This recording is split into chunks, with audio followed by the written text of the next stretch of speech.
Hey everybody, this is Brad Bruce and I'm here with Jace Marsiglia. and you're listening to the 5195 podcast. Hello, hello. Hello sir, how are you? I'm doing good. Good. How's your week been? Busy. Yeah? Yep. We've done a lot of screenwriting this week. Yeah, we have. It's been good.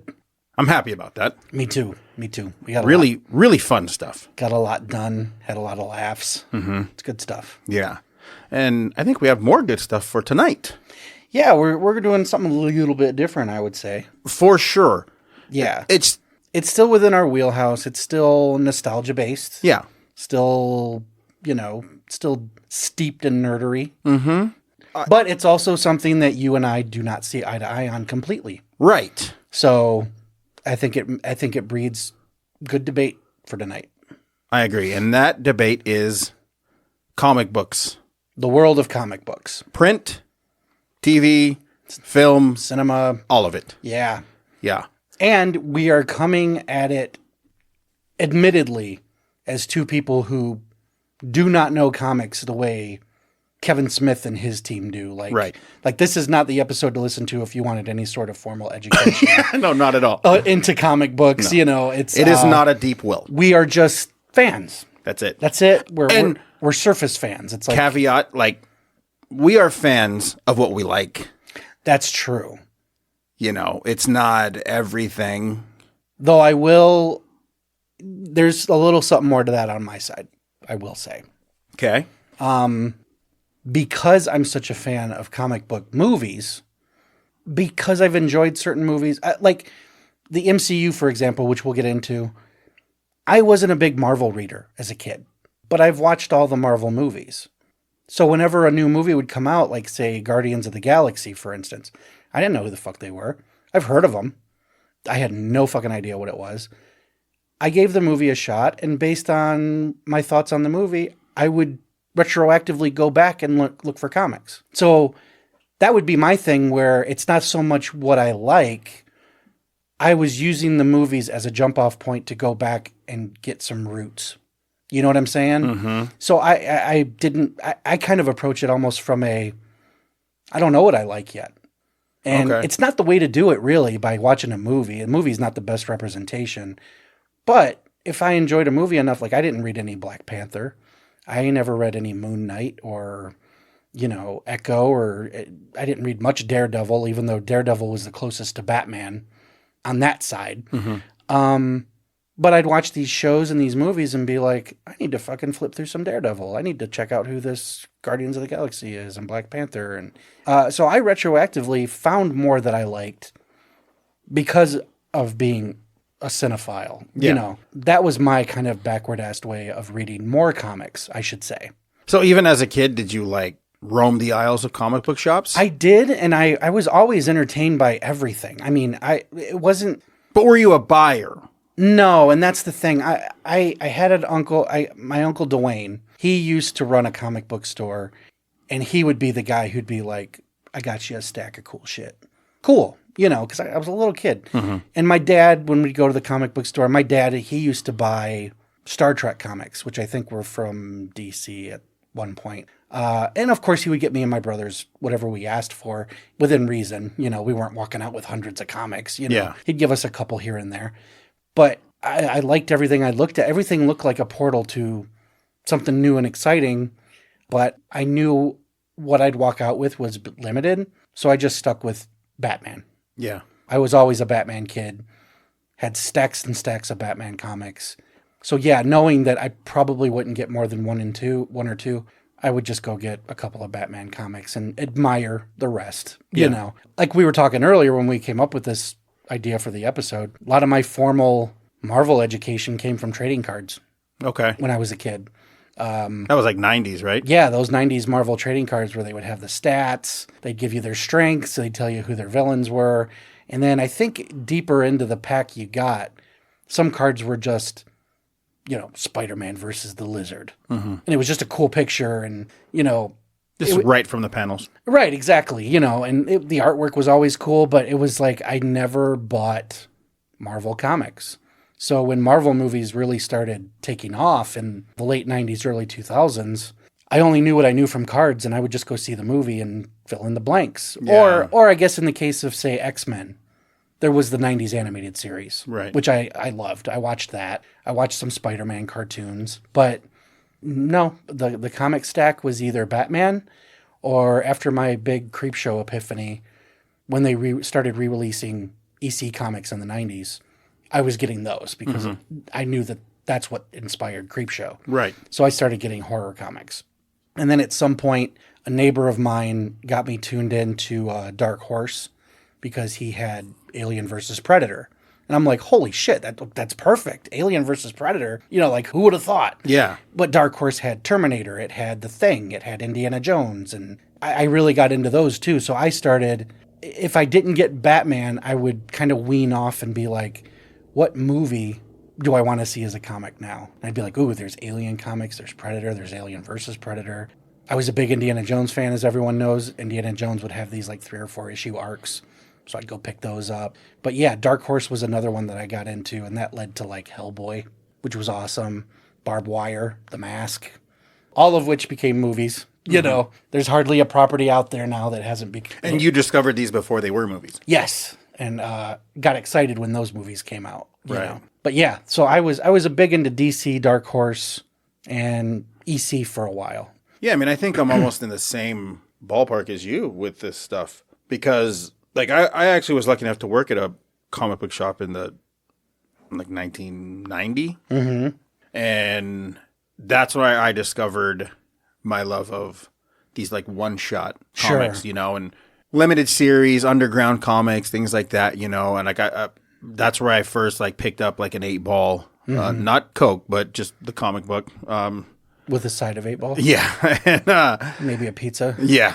And discovered like Daniel Klaus and, his style. And I was like, man, this is cool. It's funny because it was like real shit, but it was like just heightened reality, really funny situations and shit. And that was cool. And obviously having older brothers and who were into all this like horror stuff, like, that got me into it. I was aware of the EC comics, so being able to go to the comic book store before I started working there and asking him, do you have any of these EC comics? He's like dusting out these all like, no one wants this shit here. Right. Take it, Right. And so I was able to read that stuff and like fall in love with it. I was never the comic book fan that was like origins, like issue to issue, following this timeline.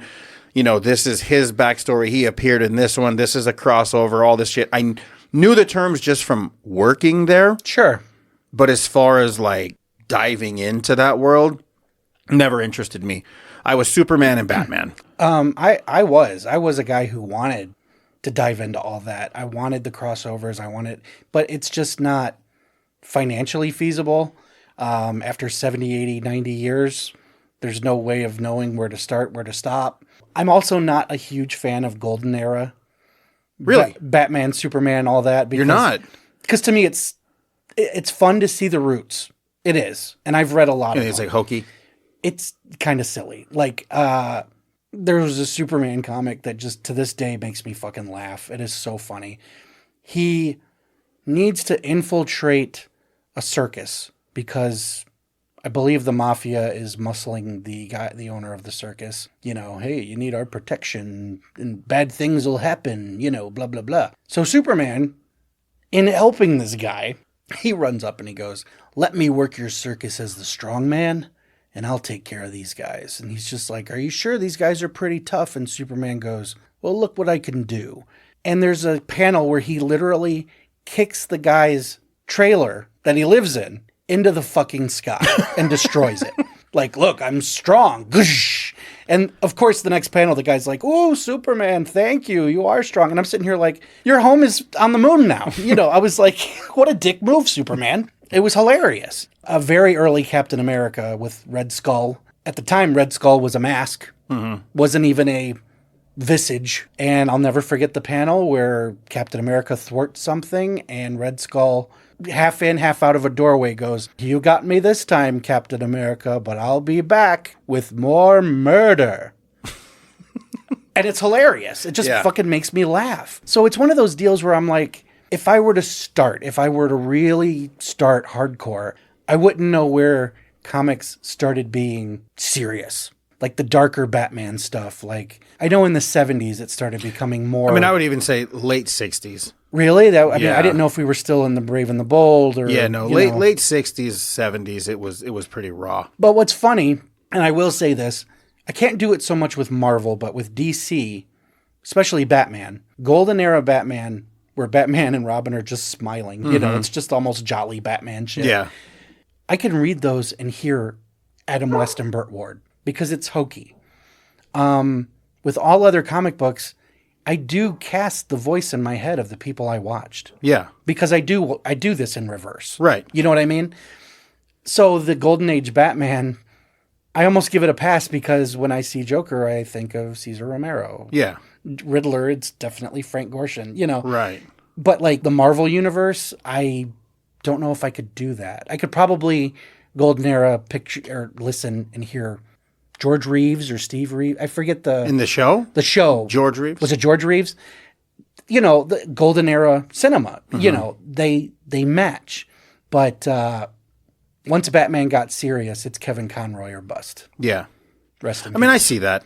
You know what I mean? Yeah. It's like, because now Batman, we're telling serious tales. We're taking guns off the street, or we're, you know, there was one that really stood out where kids were getting strung out on heroin. And these weren't stories that Batman with a smile was telling. Yeah. You know what I mean? Yeah. There was always some gangster or something, but I mean, all the Frank Miller Batman stuff is insane. extremely hardcore. Even the Mike Mignola Batman stuff is good. Oh, for sure. I love that stuff. Yeah. Yeah. You I know, love like, Mike I know it was Mignola. Gotham by Gaslight. Gotham by Gaslight's fucking Yeah. awesome. Yep. I was a big fan of Red Rain, Batman vs. Dracula, stuff like that, you know, but it had to meet a certain mood, and I don't know where that starts, and I don't know where I would begin. And again, even with so many different ways of being able to read it, I mean, there's so many omnibuses out there. There's books I could buy, trade paperbacks. Yeah. I wouldn't know where to fucking start. So it's such a daunting task to collect and to read and catch up that I kind of just don't. Okay. Yeah. See, and then now my situation with that is I feel the same way you do. So I just pick up and read what I'm into. Okay. And I don't even care about the origins and all of this stuff. I don't. Like, if I find an issue that looks fun, you know, and it's like 6 in a series, Right. and it's just that story and that's it, and move on. You know, that's why I do like the trade paperbacks, because they can throw them all into one. They can, but it does mess with my OCD a little bit because I'm a completist. But also, if I do pick up a trade paperback where I'm like, I'm just going to read this collection, whatever this is, invariably I will run into a panel that says, see Green Lantern number 368. And I'm like, well, fuck, even in this story, I got to go to a Green Lantern. Right. You know what I mean? Yeah. So, and that's mad respect to the comic industry for crossovers that sell other books. Because now you have to buy it. You know what I mean? I was like, it's a genius strategy. It was a genius move. And they've been doing it with the Marvel Cinematic Universe. You could watch just the Thor movies, but you're going to be confused about a couple of things because Thor shows up in Avengers 2. He's in Captain America 5, whatever, you know, whatever it is. You got to get the big picture. Luckily, there's like 30 movies and not 400, 500 issues of something. Right. You know what I mean? So I'm able to do it with cinema. It's a lot harder for comics, actual comics for me. Yeah. Plus, it's a very expensive habit. You know, it is. It's a very expensive hobby. It is. Luckily enough, working at the comic book shop, I was able to read a lot of shit. Sure, and just put it back. But there were certain things that I would read that I'm like, oh, I think I'm going to keep this just because it's fun. Like, oh, sure, yeah. You know, I don't have to be a completist with comic books because I think it's more just I'm into this one, and I can basically forget everything else that maybe comes in you know, I would have that loved says, to. oh, this, you know, you need it splinters off into this. Yeah. You know, I don't care. I don't care. Like, because I showed you the Punisher, and I got that when I worked at the comic book shop, the Punisher that had Charles Manson in it. Yeah, that's wild. You know, I love that kind of stuff. You know, like those kind of books that are just bizarre, weird little things, you know, and these little side quest Yeah, just issues. bizarre. Like, Yeah. that's why I don't even know if I consider myself that much of a comic book fan as I am just. I'm a fan of Batman. I'm a fan of Superman. Right. You know, and then I love EC. I love Image. I love Dark Horse. I love Top Cow. Sure. You know, Oh, yeah. because I mean, I was Absolutely. I was a fan of McFarlane before Spawn. Yeah. You know, when he was doing Batman, you know, I was like, man, it's amazing. I still have all my Batman covers that McFarlane did. The only Spider-Man that I own is the McFarlane Spider-Man. Oh yeah. You know, because I that was an literally, iconic. I could care less about Spider-Man. Yeah. I've never been able to identify with him. I don't know. He just seemed like a whiny little chump to me. But he was made for the kids. He was, but I was know. a kid at the time. And you still know what I didn't mean? like Yeah, him. and I still didn't like him. Okay. I didn't, I was like, there was something about Batman. Did you know? you relate more to a Robin then? No. Not even that. No, I was always Batman. Like, it was just, there was something about there the was dude. there was no kid character that you were like, cool, this is my peer in this situation. Not really. I got that way with Tim Drake, the third Robin. Okay. Because that was when I started really collecting. I think I even had a subscription that came in the mail. And the entire saga of Tim Drake's parents being killed by this voodoo cult in Haiti, and then him being trained to be Robin, and then there was like a 6-issue Robin arc where he was like in Japan.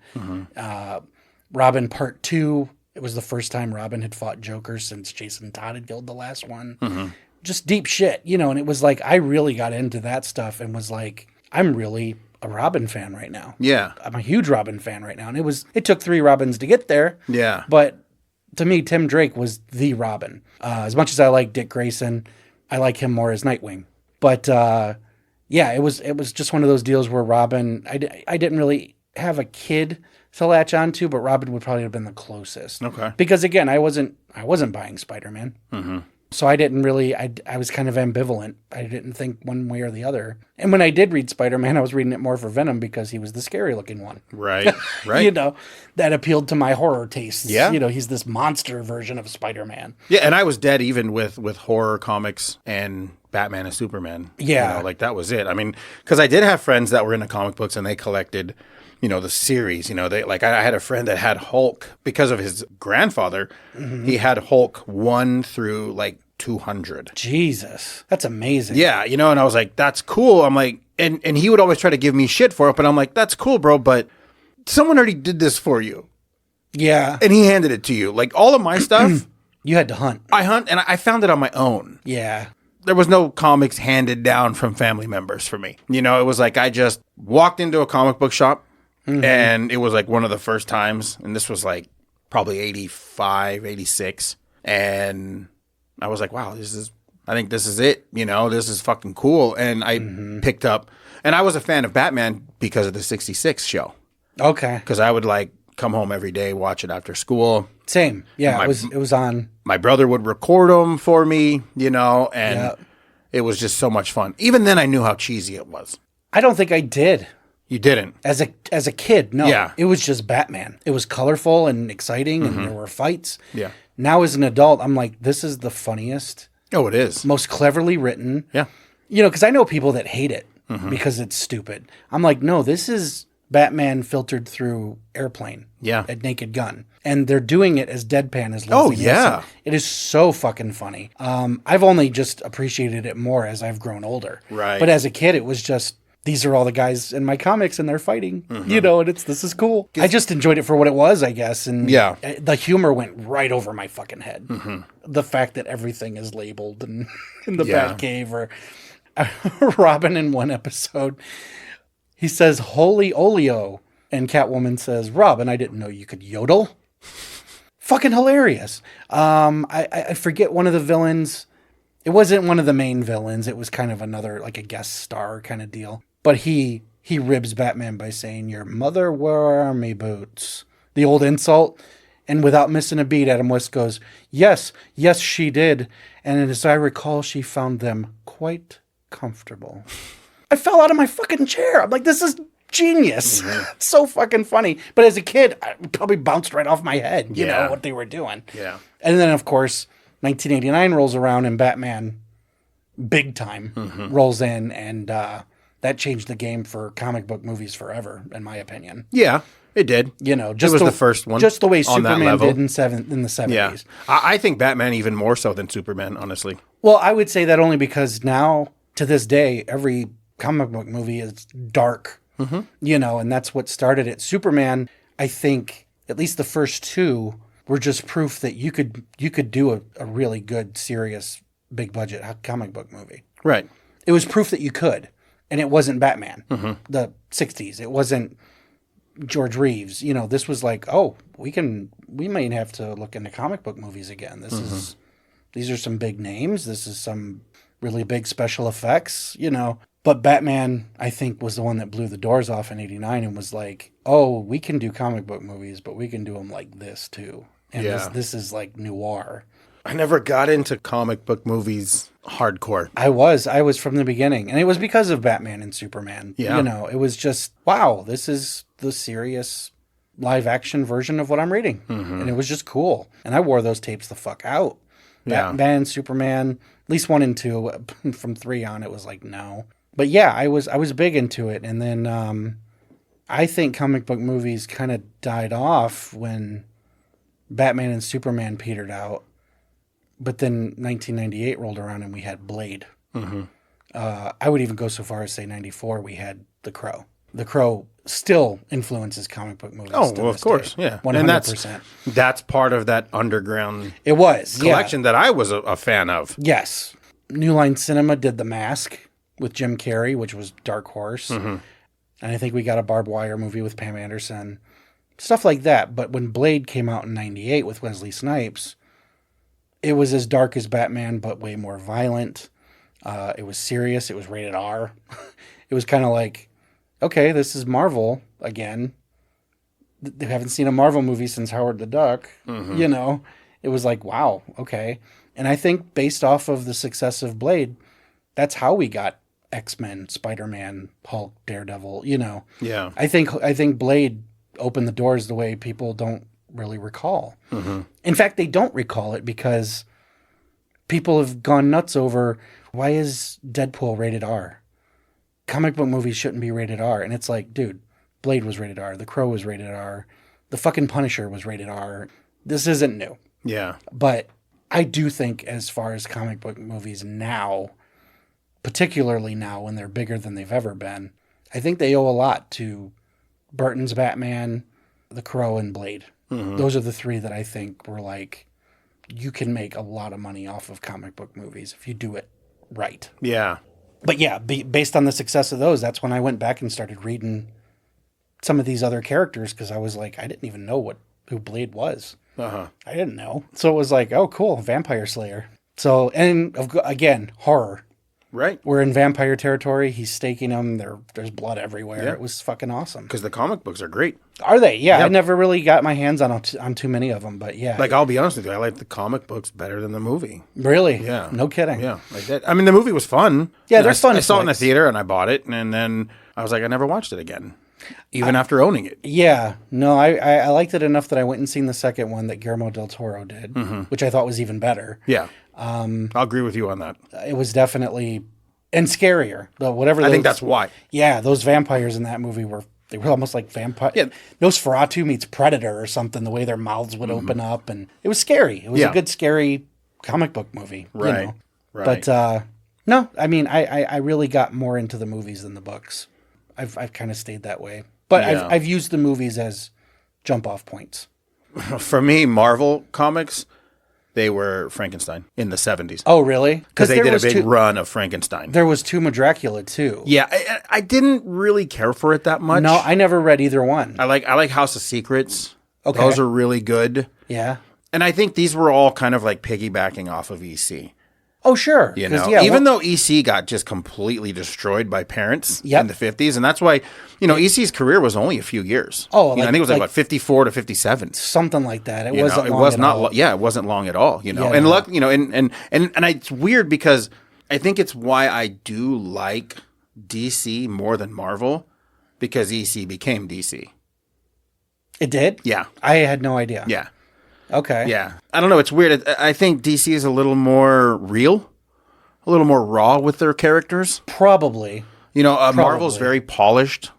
It is know? polished. It's more colorful. But because like I love Superman, I love Batman. I'm going to say that 1,000 times. People are going to get sick of hearing it because it's like that's what attracted me to the DC comics. You know, was Superman. I mean, Richard Donner's movies were I liked them all. Did you? All four? I did. I liked all four of them. I really did. You know, because like Superman was like the ultimate superhero to me. Yes. You know, it wasn't a ton of flash. His backstory was very simple. He was just a good dude. Yeah, he was. You know, and that's what I liked about him, you know, and then with Batman, I just, you know, he used his means to avenge the wrongdoing to his family. Yeah, but he was also, the thing I think a lot of people forget is he's Sherlock Holmes. I mean, he's a detective above all else. Literally, it's Detective Comics. Yeah. You know, but he taught himself every form of martial arts. He taught himself every form of science. Yeah. It was like, he's a fucking genius, Yeah. and he can kick the shit out of you. I really enjoyed Batman. And that's why I did like Batman, because he didn't have superpowers. No. He had to earn it. He had to earn everything, and he was a complete fucking badass about it. But again, that veers into the horror territory. Batman was the fearsome hero, the one that scared villains. My favorite artist in the Batman Pantheon is the late Norm Brayfogle. Okay. Because all of the way he would draw Batman, it was very angular. It was very sharp. There's a shot in one of those comics I mentioned earlier where Tim Drake's parents are in like Haiti or something. It's just a shot of Batman going up the stairs in the Batcave. There's no dialogue. There's no thought bubble. It's just a shot of him going up the stairs from behind. And it's all ears and shoulders and the sharpness of the cape on the stairs. And it's just such a lethal looking picture. I know exactly what you're talking about. You know the image, don't you? I do. And it's just, I remember being enamored by that photo because it was like, there isn't a curve in this picture. Everything looks lethal. Everything looks sharp. It always reminded me He was just so fucking good at that image reminded me of Dracula up his stairs. Yes, because it was a curved staircase too, you know. Yeah. But it was just one of those deals where I remember, I made a point to remember Norm Brayfogle because even the Rogues Gallery looked even creepier. Joker's smile was a lot sharper and wider. Yeah. To me, he was the best Batman artist, in my opinion, just because nothing felt safe in his comics. Right. Everything looked dangerous. Like it could poke you, stab you. Yeah. You know what I mean? Yeah. It was great. And the way he would draw Batman punching someone, it was like full body, where a guy would be bent completely backwards. I don't know how else to explain it, but it was like, it's the most violent impact a drawing could give you. Yeah.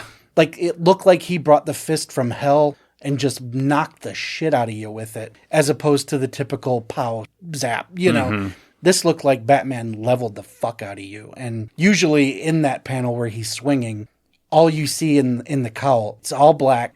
You got two triangular white eyes, and then usually the white of gritted teeth. And that was it. No other details. He used a lot of empty space. It was just, oh my God. It just felt so fucking cool. And I was a big fan of Miller's Batman.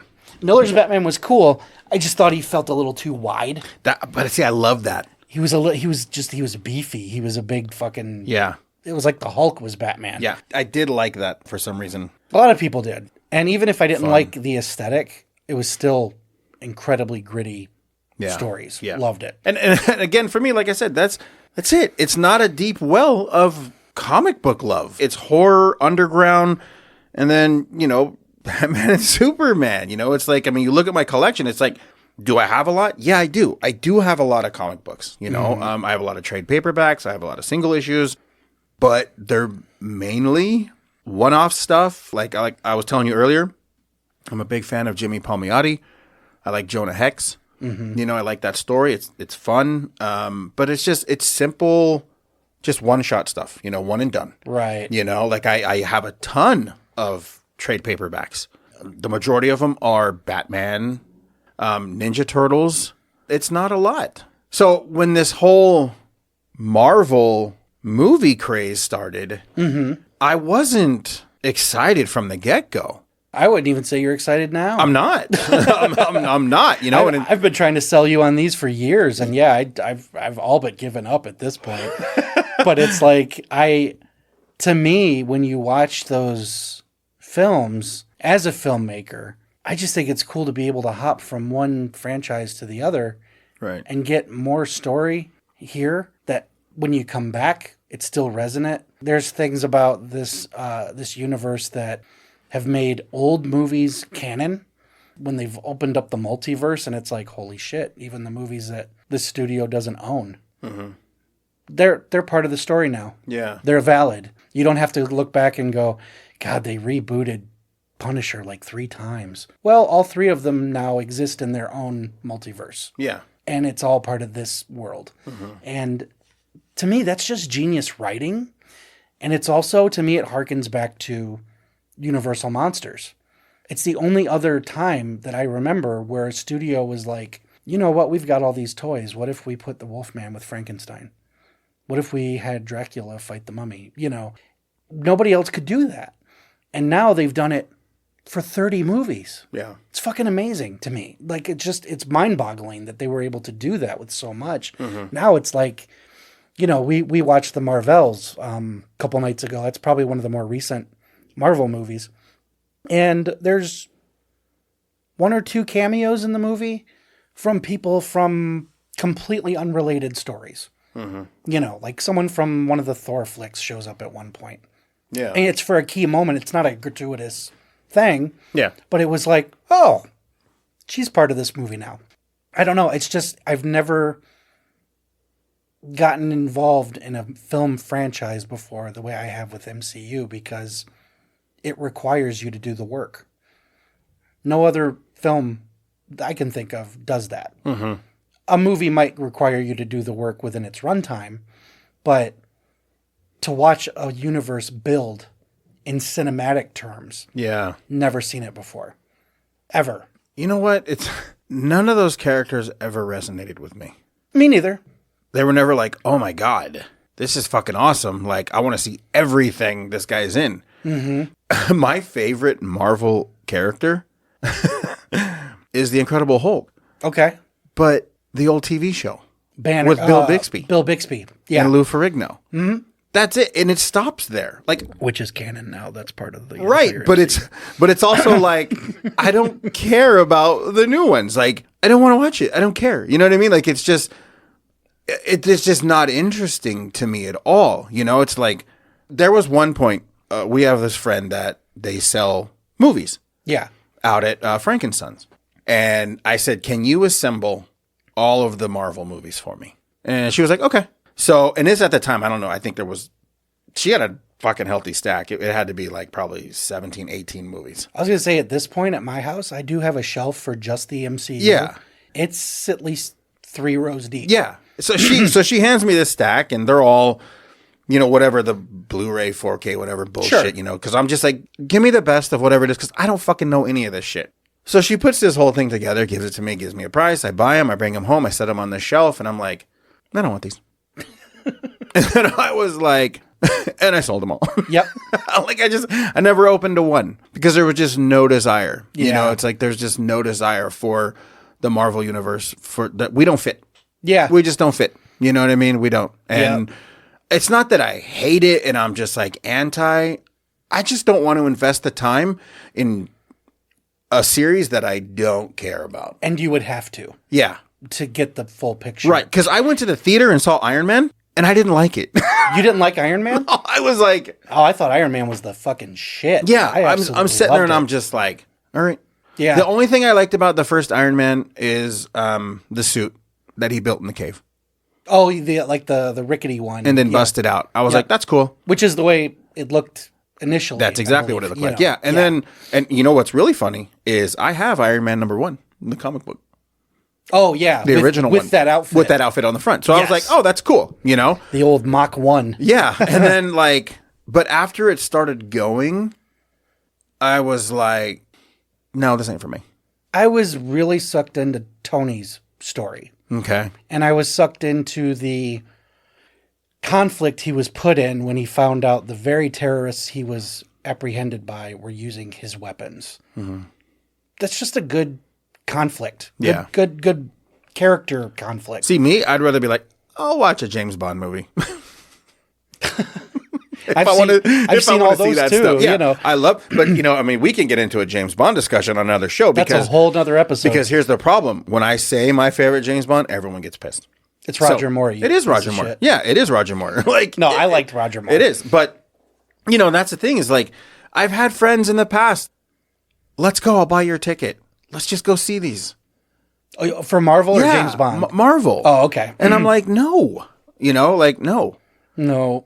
I understand, and I hear all the points, and I'm like, yeah, these are valid points for sure. Mm-hmm. But it's like one of those things where if a guy's favorite food is pizza, and then his friend is like, dude, we really got to go get some Mexican food. Yeah. You know what I mean? It's like, no, I'm good. Marvel is your Mexican food. No, actually, no. It's my Mexican food to you. Yeah. Opposite. Well, there's a point here. There is a point here that we completely screwed up. We fucked that. Well, I fucked it up because Jace hates Mexican food. Yeah, Mexican food just no, Dios mío. No. Here it is. It's Chinese food to me. There you go. It's your Chinese because you love Chinese. I like bleh. Chinese, and I'm not a Mexican guy. Yeah. You can take your beans and rice and just fucking shove them up your ass. I don't care. But yeah, no, I get that, and that's why over the years I've learned to just kind of be like, "Hey, I saw this movie; it was good." And I'm not going to try and sell you. Let me tell you something, my guy. Again. You fought the good fight, but I did not win the war. No, I'm sorry, man. It's you know what it is. This is a perfect example. The only other thing you've tried to sell me on that you'll probably never get me to watch, Larry David shit. I don't like Seinfeld. I don't like Curb Your. Well, I haven't watched Curb Your Enthusiasm. I don't like neurotic humor, so I don't think it would make me laugh. Right, but. I know you love that shit. Yeah. You've got all the Seinfeld upstairs. I saw all the Seinfelds, all the Curbs. Like, yeah. But I was like, you've made your points. And I'm like, yeah, that sounds pretty funny. Yeah. And I'm like, I'll never find out. But that sounds pretty funny. Yeah, because and it's one of those things where I can relate to Larry David with society and the way society is. Sure. And I'm just like 100%. So I'm like, okay, it feels good to be. I feel like I'm represented really well by Larry David. Yes, I really do. He is the quintessential cranky old man. He really is. And I do as like am I. that. It's just, I think it goes back to Seinfeld where it's like, you're going to make a half-hour episode out of this. Mm-hmm. You're going to take this molehill and make it a mountain for 30 minutes. Couldn't do it. Right. Couldn't do it. I'd watch Seinfeld and I'd be like, for every episode that I genuinely laughed at, the next week I'd watch one and be like, why the fuck do I watch this show? This is fucking stupid. And it just, the teeter-totter back and forth was too much to where I finally just pulled the cord and was like, it was a show about nothing. Exactly. And that's what was so good about it. Because the majority of life, the littlest things annoy the fuck out of us. These are nothing moments. Yeah. Because it's like I can relate to waiting in line and having an issue with the person in front of me. Sure. Like that's the kind of shit that bothers the fuck out of me. Oh, sure. You know? I mean, it'll sit with you. I mean, now it's like I want to introduce a new segment into the show. And we're going to do this and we're going to do Larry David moments. Well, we'll talk like I had a Larry David moment. Okay. Where this happened out in public and this was a Larry David moment. This was a Larry David moment. Yeah. I'll probably have to spitball some. Like, I know you will. I'll be like, this happened to me today. Yeah. Larry David moment? And you'll be like, oh, totally. Oh, it is 100%. Yeah. And that'll even be funnier than you knowing the Larry David I start realizing, universe. I'm like, could this have been a 30-minute episode of Seinfeld? And you're like, oh, totally. Yeah, 100%. See, that's perfect. Look, you have your MCU, I have my LDU. You do. Your LDU. Which is funny because I do like It's Always Sunny in Philadelphia. Mm-hmm. That's a show about nothing, but they take it to such an extreme. It's a darker. It's way darker. It's so much more fucked up, and I feel like maybe that's why I like it more because it's Seinfeld on crack. Yeah. And I think that was one of the taglines back in the day. Right. See, this is why I think giving, and this is just me going back and forth to the guy that fucking hates Mexican food. If you watch Curb Your Enthusiasm, even over Seinfeld, because I've told everyone, Curb Your Enthusiasm is a show about eating. Okay. That's it. Like, if you watch it, it's like, you're getting lunch tomorrow? Yeah. All right. Dinner party this week? Yeah. Okay. At lunch right now? Yeah. Let's go to dinner? Yeah. Let's get a bagel. Yeah.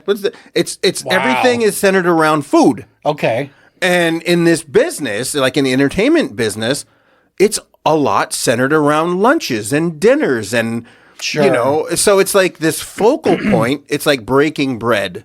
Like, it's so bizarre, but it is like, it's a big point. Somehow it works. It does work, you know? Yeah. I mean, but I don't know. It's just funny. I know we got off of comics and we went into, you know, Larry David.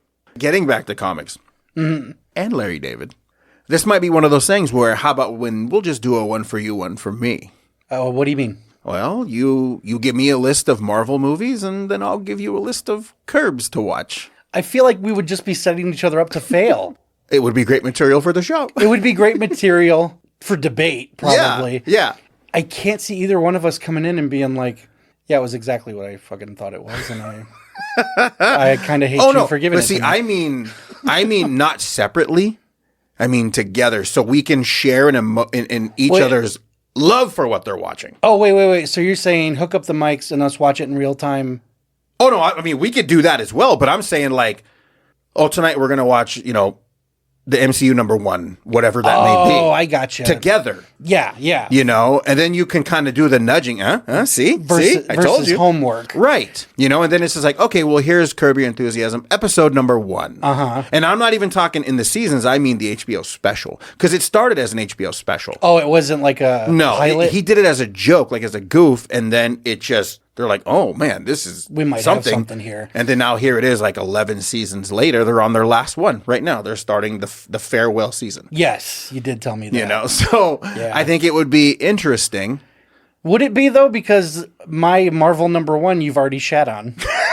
Well, then we're going to have to skip It's already ahead. a foregone conclusion. Because You're like, I already didn't like it. But it could also be one of those things where...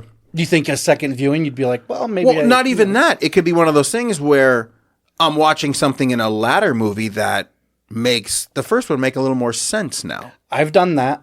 You know, it could be that. I have done that a lot. Which, like I said, I'm always open to all this kind of shit just because it's like it's giving us ammo regardless. It does. And the thing is, whether MCU or Curb Your Enthusiasm, both of them would be a required commitment. Oh, yeah. Of course. You know what I mean? Of course. It would run the risk of either one of us pulling the cord and being like, I'm fucking done with this. That man. would I be don't, so great, Like, I though. don't even know why I tried. That would be so great. Anyways. Fuck you, I'll see you tomorrow. Back to comics. Yeah. No, your idea, your pitch, I don't see a lot of spirit in it, but No, you know what? Because neither do I. it just seems But like I think such it's more of a it's funny for the show. it would be funny for the show, I suppose. Because there's going to be conversations that we're having that we should record it while we're doing this. Mm-hmm. Just because I may say something that you're like, no, you idiot. Or vice versa about our show, our films, you know? You know, we've talked in the past about commentary shows, maybe for Patreon or something like that. I almost feel like our Patreon commentary shows should be tit for tat. I suggest, you suggest. That way, the other person is either blindsided or has to suffer through it again. Like, I already know that you're like, I got Gummo locked and loaded. We're going to fucking watch this. And I guarantee it would be a colorful commentary. Yeah. But no, I think that would probably be funnier than if we were to pop in something we both like. Oh, yeah, for sure. And try to talk about, wax nostalgic about this scene or that scene or what have you. That would probably be pretty cool. I think it would be cool, too. Because then audience could watch and listen along with us. Right. Yes. That might be something we could mess with. Yeah, I think so, too.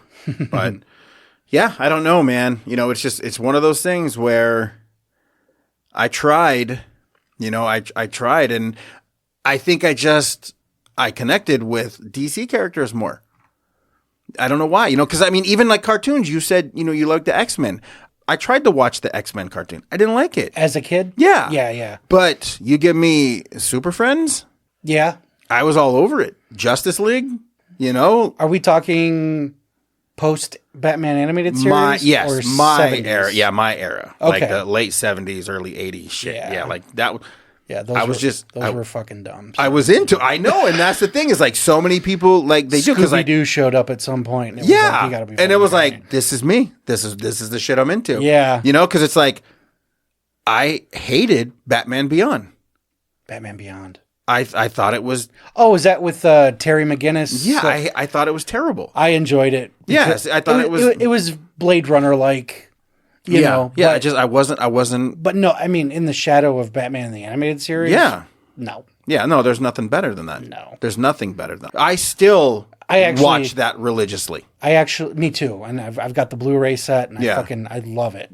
It's a perfect series. Right. That whole Bruce Timm era of animation that improved Superman for me. Okay. Because the what was it, just the Adventures of Superman by the same producers and everything. That was a phenomenal show. Mm-hmm. It wasn't quite Batman, but what was? You know, nothing. And I did watch some Justice League. I didn't really go far into that one, but yeah, I watched some Batman Beyond. I just thought they were all pretty cool. And then I even watched a little bit of, was it The Batman? Yeah. Which was after the animated series. Yeah, see, that was another one I just didn't like. I liked it, but it was weird. It was darker. I didn't like the Joker. No, the Joker, they turned him into like a gorilla. Yeah. He was like this weird, running around with his straight jacket dragging all over the place. I didn't like the hair. I didn't like the face. No, it was bizarre, but there was something about the mood and the music and everything that made it feel dark. Mm-hmm. And I kind of enjoyed it for what it was, but it was like, you're still standing in shoes that are too big for you. Right. Right. You know what I mean? But yeah, Batman the Animated Series, it's perfection. It is perfection. There's nothing better than that. It's probably one of the best animated series ever made. I agree. In history, period. Mm-hmm. Yeah, I definitely agree. Mm-hmm. Even when they did the Gummo animated series, it's like they're like neck and neck. They were. Yeah, they were really good. I thought they did a good job with making all the emaciated children in that stupid town look angular and sharp, and they really especially the episode where they killed all the cats. It was great. It's fucking awesome. People got to eat, man. People got to eat. People got to eat in the town where the tornado done took all the food, except for some spaghetti. Some spaghetti and milk in the bathtub. This fucking guy. I fucking hate rednecks.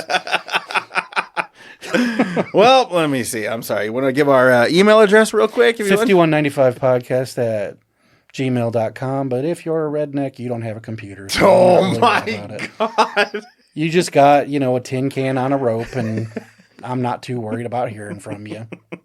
Yep. Well, how's that for Andy Kaufman? Interesting. Is this how they talk in Memphis, Tennessee, Mr. Lawler? Yep. Mr. Lawler? So do you still currently buy comics? No, I will do like what you've been doing, and I'll get a trade paperback now and again. Yeah, I'll look for one of those, and like you said, an arc. Okay. Like I enjoyed buying like the Batman versus Predator omnibus. That was super cool. Yeah. But yeah, it's stuff like that because I'd rather get a story, a full story, than try the daunting task of going back to a certain point and just webbing off into all these directions. I can't do it. Yeah. I just don't have the time or the patience or the information. Frankly, I wouldn't know where to start. Where do you get your trade paperbacks? Do you go to Barnes & Noble or do you go to like a comic book shop? We have a couple comic book shops in Michigan that I go to. There's one called Vaults of Midnight in Ann Arbor. It's a double level comic book store. Lots of great stuff, lots of indie stuff. Then you go downstairs to the basement. That's all the back issues, and it's just a whole nother store all its own. Yeah. And then there's a place closer to my house I think it's called Fun for All. Okay. And it's a comic book store / board game / Funko Pop. It's kind of like everybody's thing now. Okay. But they've got a good few sections there where you walk through and it's just trade paperbacks. Oh, really? Yeah. So, I mean, every now and again I'll go through and I'll grab something out of there. And okay. As of late, the trade paperbacks I've been collecting haven't even been Batman, Marvel, any of this stuff. I've been collecting these IDW Ghostbusters books. Really? Phenomenal stories, man. And I mean, talk about multiverses. They're bringing in Ghostbusters from all four corners. Yeah. I've been picking up some of the Back to the Future ones, which are written by Bob Gale, who did the movies. And some of these have been cool because he's telling stories that happened within the timeline of the films that we didn't see, Wow. which is kind of cool. Like, See, if I like Back to the Future, I'd be all over that. exactly, you know? But you don't, so... I'm sorry.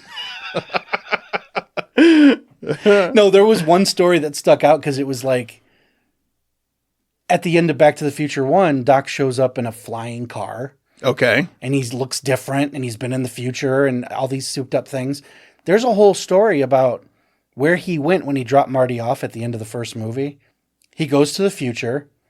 Everyone's kind of making fun of the fact that his car is driving on the ground. Yeah. So he goes back to the 30s, and for like $1, buys like 10 Superman number ones. Oh my God. And then hawks them off in the future for millions of dollars. Yeah. And now he's rich in the future because he basically did what he yelled at Marty for in the second movie. That's awesome. Which is kind of funny. Yeah, it is funny. But that's a comic book world. You can do whatever you want. You can. And Yeah. Speaking of which, a comic book I had gotten recently was He said comic book. a comic book. One of the CBBs was the one where Snake Plissken meets fucking Big Trouble in Little China. Oh, really? Yes. Have you seen this? No. Yeah, it's Escape from New York meets Big Trouble in Little China, and it's both Kurt Russell characters trying to coexist in the same. And this is a trade paperback. Yes. Phenomenal. Wow. Absolutely hilarious. Yeah, it's just so fucking funny. Wow. Because Snake just has no patience for our man at the Pork Chop Express. Yeah, You know, he's yeah. just like, you're a fucking idiot, and I don't want to talk to you. You know? Wow, that's really cool. It's fun. Are they similar, like the characters from the movie? They look just like Yes. that? So, wow. Yes. Okay, see, this is something that I would get. And found a way to make the blending of these stories work in a way that you're like, all right, I can see it. I could see it already. Yeah, it's great. Super cool. That's, yeah. I think you would dig that. Yeah, I'll definitely look that one up. Yeah. Yeah, because like with my trade paperbacks now, because I am so selective, I feel like every time I step into a comic book shop, they're just trying to spoon feed me the new shit. Yeah. I kind of want to just be left alone, and I want to dig. It's like going to a record store. Well, that's part of the fun. It is part of the fun. Like there's a couple of comic book shops that I like to go to. They're not even close to me. There's one in Redlands that I go to. What is it? A shop called Quest. Oh, really? Okay. Yeah. They know their shit. They have great stuff. I really like that shop a lot. I've been going there for a while. We have one shop by us, but it's more, what is that, like Pokemon or Magic the Gathering centric? So more of your Japanimation. They have like lots of tables in there and they play card games. Oh, yeah. You know, And the Fun for All Place by Me. Yeah. The second half of that store. They do that shit. Yeah. Yeah. And it's, you know, I'm not knocking that. I don't, it's not my thing. I don't understand. I mean, I played D&D when I was a kid, so it's like, whatever, do your thing. But it's like, if you're going to call yourself a comic book shop and someone walks in, you should kind of talk to them about comic books. Right. You know, and it's like, if they can tell you're not like a card game guy, it's kind of like, it's a forced, if you need anything, let me know. Yeah. And then they walk away. Because I'm not going to talk to you. Yeah. Which I know that's on the heels of saying I want to be left alone. But it also means I don't want to be ignored. Sure. You know, because it's like, there's certain things like wall books that I want to buy and no one's around. You know, so for the most part, I get a lot of my trade paperbacks at Book Off. That's where I got a couple of my last ones. Yeah, that's where I like to go because they're affordable. Very. Which is awesome. You know, they're like sometimes half than cover. Yeah. You know? Yep. And I've got a lot. Like I just recently picked up Batman Prey from there, and that's like 1984, 85, I think, in that area. Yeah. Okay. Like I was super stoked to get that. And that one I did pay a little bit for. I think I ended up paying like $30-$40, but it's going for way more than that. Yeah, so you still got it at a steal. Yeah, I definitely got a steal for that. But yeah, I was able to pick up a lot of the stuff that I'm into over there. Because like I said, I got weird shit, man. I got one over there called Jew Gangster. Really? Yeah, and it is what it is. They didn't bury the lead. No. No, no, they didn't. And again, I'm into that weird shit. It's like I want something that's like different, off the beaten path. Yeah, I definitely like that shit when it comes to comics. That's why whenever me and my friends would get together when I was working at a shop, and we always had these moments where a couple friends would come over, they'd bring a stack, and we would read them. Sure. Like we would read the comics Just sit and chill. we'd bullshit about them, and they were just like, I don't want to hear another EC story. I just don't like. You don't want to hear how home plate was some guy's heart. I don't want to. I don't want to. Because that's fucking amazing. Yeah, but I mean, I don't know. It's like that's why it's hard for me to call myself a true comic book fan, because I know to comic book fans I'm not. I know that I'm not. Yeah, I 100% know that. It's like I know I like what I like, and that's it. Yeah, I do. Batman, Superman, horror stuff, underground. That's it. I'm done. Yep. Tapped out. So even those little bit, that's expensive still. It is extremely. Yeah, it totally is. So you can lose your shirt just collecting those. Right. I think we made another interesting show. That's a good word for it. It was interesting. Because it's like still either one of us are like, I'm not going to do that. I'm fucking, yeah. I'm not doing it. And I've alienated the entire South. Yeah, it was interesting. Whatever. This was a good. So it's either a fun show or a last show. So who knows? We'll see. Yeah, we'll see. We'll see how it works out. I mean, I could be looking for a new co-host. I don't know what's going on. We've made it this far. Yeah, Who knows? we might be in trouble right now. So I don't know. We'll figure it out. That's okay. So, all right. Well, I hope there's a next one. I don't really care. See, there you go. They can't hear us anyway. Once again, 5195 podcast at gmail.com. It's not often I get Jace Marsiglia. It's not every day I get the I got that email's better. And hey, if you want to send me your resume, if you think you're a good host, there's hate mail coming my way this week. There is. And and hey, if you want to send me an email, just in the heading, just in quotations, Gummo. So I know it's a resume for a new co-host. Just make sure it's someone who eats spaghetti in the bath. Okay, well, I'm co-hosting, so clearly the bar is not high. But here's the thing. We're both co-hosts. There is no host and host. It's like, I'm your co-host. You're my co-host. Okay? Yeah. So, because I can't say, I'm looking for a new host. It's not a high bar. No, it's not. Especially the way what you just did to us right now. You just got to be civil to, It's like some of America. You want to monetize what? Yeah, exactly. This could be a Patreon exclusive. It might be. Okay, well, until next time. See you guys.